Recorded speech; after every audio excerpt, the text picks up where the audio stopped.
Hey guys, later tonight, the PUBG Xbox and PS4 servers will be going down for some maintenance because update number 6 is coming our way. The maintenance schedule starts tonight at midnight Pacific time, and it goes through 4 a.m. So as I talked about in a previous video, what's coming next to PUBG, Xbox, and PS4, this new update will bring 2 new vehicles for Vikendi, as well as the addition to the flare gun to the live servers and normal game mode. Before, the flare gun was only on custom matches, and you could call in an armored vehicle or an airdrop for yourself or your team.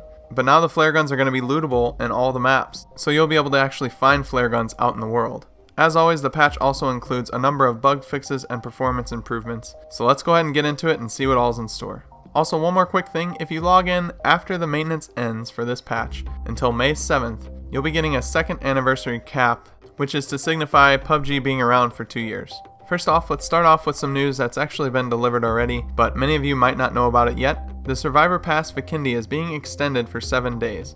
Now the pass actually ended about 8 days ago, but there was this grace period where you could actually claim some rewards that you've already earned, but you couldn't progress any of the missions that you haven't completed yet, and then you couldn't claim those, obviously, because you weren't completing them. But since it caused some confusion with the player base, they're extending the pass for 7 more days after this patch goes live, to where you can claim the XP and then hopefully level up the pass if you're just needing a little bit more to get to wherever you want to be. This was a whole thing and it was really confusing for a lot of people, but at the end of the day, all you need to know is that you have 7 more days after this patch goes live to complete some missions and claim some gear. The survival title system is also being extended until May 14th of 2019, so this will allow you to keep grinding to try and get the highest survival title that you can possibly get in any of the modes. That way you'll have a better chance at getting those exclusive items at the end.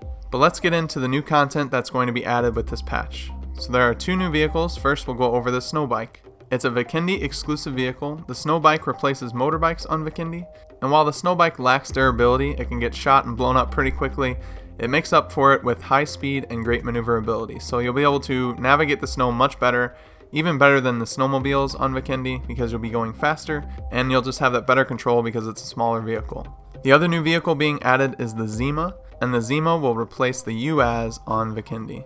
It doesn't have perfect control like the snowmobile or the snow bike. However, the 4x4 Zima is much easier to maneuver compared to other vehicles and even compared to the UAZ. But like the UAZ, it's relatively slow, but it has high durability, making it ideal for combat situations and a full squad to drive around in.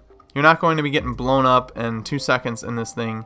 You can survive a little bit of gunfire before you can get out and try and get away with your lives. But I think overall, this thing just fits better with Vikendi. It fits in the map more than the UAZ, which kind of belongs on the map Erangel. But the biggest addition to the game, and the biggest gameplay impact that we'll see due to this patch, is the flare gun. Flare guns can be rarely found on the map with an average spawn rate of 3 flare guns per game for all maps. So the whole map will have 3 of these, and that's good news because before on the PC there were so many, it seemed like they had 10 per map and you could just hear them getting shot off all over the place, and it kind of seemed to be a downside for a lot of players. I think a lot of players didn't want to play because the flare guns were actually in the game, but with them being an average of 3 per map, I'm hoping that they're just rare enough that if you find one and you use one, it seems like something special. You're not just seeing them shot off everywhere you go. When firing the flare gun inside the current safe zone, you'll call in a special care package with valuable gear, or an armored UAZ when fired outside the current safe zone. Flare guns used in the early phase of the game often give a great advantage with little risk, therefore the flare gun will only deliver a care package when used after the first blue zone phase. So after the first circle closes and you have that first play zone after the circle closes, once you get into the next play zone, if you shoot off the flare gun, then you'll get a care package with weapons and gear and things like that. Otherwise you'll be getting an armored UAZ to come down. 2 special care packages and 2 armored UAZs can be called in per game, and that's in total. So if for some reason there's 4, it's an average of 3. There's no guarantee that there's only 3 on the map, but if there's 4 and 2 flare guns have been shot off and they get the special care package with weapons and gear, then only the 2 armored UAZ flare drops will be available for the next flare shot that goes up. Even if you're in the safe zone and you shoot it off, once those special care packages are taken up, you'll only be able to get the armored UAZ. Care package contents will include 1 set of items, so regardless of the mode you're playing, solo, duo, or squad, you'll be getting 1 care package item, 1 care package gun, I guess, with the ammo and then the level 3 gear. Before they had it to where if you're playing squads, you can get 2 sets of weapons, and I think they thought that was overpowered, so they changed it to where it's only 1. So it's just like looting a normal airdrop in the game, except that you get to call it in wherever you want. And like I said, this is going to be the biggest gameplay change that this patch is making. It's going to shake up the game quite a bit. It's going to bring something new. You can also use the flare gun as like an offensive or defensive tactic. I saw somebody on Twitter the other day, they posted a video where they shot a flare gun in a building and then they stormed the building and the flare gun was going off, making all kinds of noise and the lights going off and everything, and it just played a really good distraction technique. If for some reason you can't actually shoot it or don't want to shoot it for the care package or the armored UAZ, maybe you can use it as a distraction technique. I think a lot of people are going to be using these as bait as well. They're going to shoot them off and just wait for people to flock towards them to try and steal their loot, and then they'll be able to get some quick kills that way or take some enemies by surprise. But hopefully this adds a new exciting element to the game. I'm excited to go try it out and just see how it goes, but I know that once I shoot it off, I should be ready for combat, because it's going to send a huge signal to everybody around me that, hey, I'm here and I'm waiting for this awesome thing to come down from the sky. Let's go over some of the gameplay changes that they mentioned. They improved the reflective effects of the lens on scopes. Vehicle tires will now be destroyed immediately when a vehicle explodes. They modified the conditions to prone to prevent going prone on very rugged terrain. While prone and moving into a position where the character shouldn't be able to prone, the character will automatically change to a crouch position. Some performance changes. They optimized character animations to improve performance. They also improved FPS by optimizing the in-game tree and foliage rendering process. And there's some more information on those first 2 points. If you want to find out more about that, they go into some pretty good detail here. Just go to the patch notes linked in the description below, but I'm going to keep moving. They improved the game loading speed by optimizing the character loading process. They optimized the game server to improve performance. They optimized the hit criteria for Molotov when calculating characters' damage. And they optimized certain elements of the HUD UI, which were causing decreased performance. Anything that they can add or change in the game to increase performance is a good thing. We definitely need that on the console version of the game. So hopefully we see at least a little bit better performance after this patch.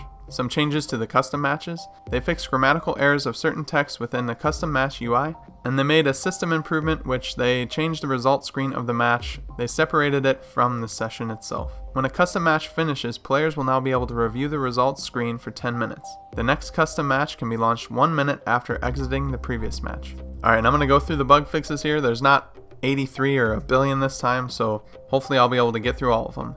They fixed the issue where the S686 could sometimes be fired 3 times in a row when a player had poor network connectivity, and that sounds like a pretty concerning issue. They fixed the issue of the loading screen image occasionally remaining in the lobby. They fixed the issue of an abnormal character animation being shown when grabbing a flare gun in a specific position. They fixed the issue where swimming animation incorrectly displayed under certain circumstances. They fixed the issue of interaction highlight and button being showed for destroyed motorbikes and scooters. They fixed the issue of throwables becoming invisible after being thrown and switching to a different weapon. They fixed the issue of reticle brightness getting reset when switching scopes or picking up dropped weapons. They fixed the issue with moving to the mode selection screen instead of session list when entering or leaving a custom match session. They fixed the issue of raining effects being shown indoors. Fixed the issue of dead bodies making footstep sounds. Fixed the issue which could cause the remaining number of rounds in a magazine to be displayed incorrectly when reloading. They fixed an issue where sometimes you'd see a flickering after image when coming out of ADS mode with a scope attached and first person perspective.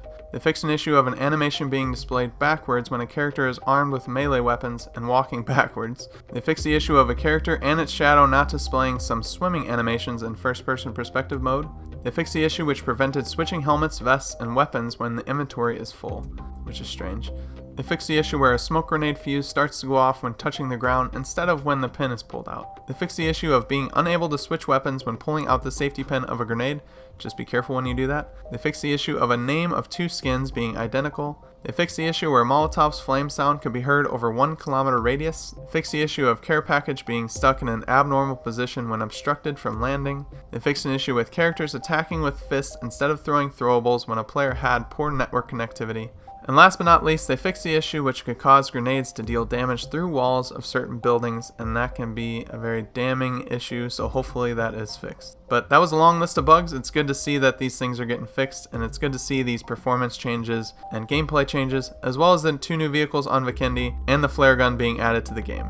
Even if you're not excited about this stuff, even if you're not excited about the flare gun or the 2 vehicles on Vikendi, like who cares about those things, at least we're getting closer and closer to the PC. I hate when we see the updates lag so far behind PC that we keep getting 2 or 3 updates behind. After we get this one, we'll only be 1 update behind the PC game. so that hopefully pretty soon in the next few weeks or so we'll be getting update 7 on the console, which will match what we get in update 27 on the PC. Not 27A, which give us the moon and all that stuff on April Fool's Day, but update 27 had some pretty good stuff in it, so I'll be excited to see that when it does come to console as well. But it's good to see that patch number 6 is coming out later tonight, and hopefully some of these improvements to the game actually improve it, and it doesn't include a lot of game-breaking bugs or anything like that. But I hope you guys enjoyed. I hope you found the video useful. If you did, definitely give the video a like and subscribe to stay up to date on everything that I publish on my channel. As always, you can find the patch notes in the description below, as well as links to my Twitter, Discord, and my Teespring store. So if you want to follow me on there or check out some of the merchandise that I have a pretty nice level 3 helmet design that I created myself, if I do say so myself anyway.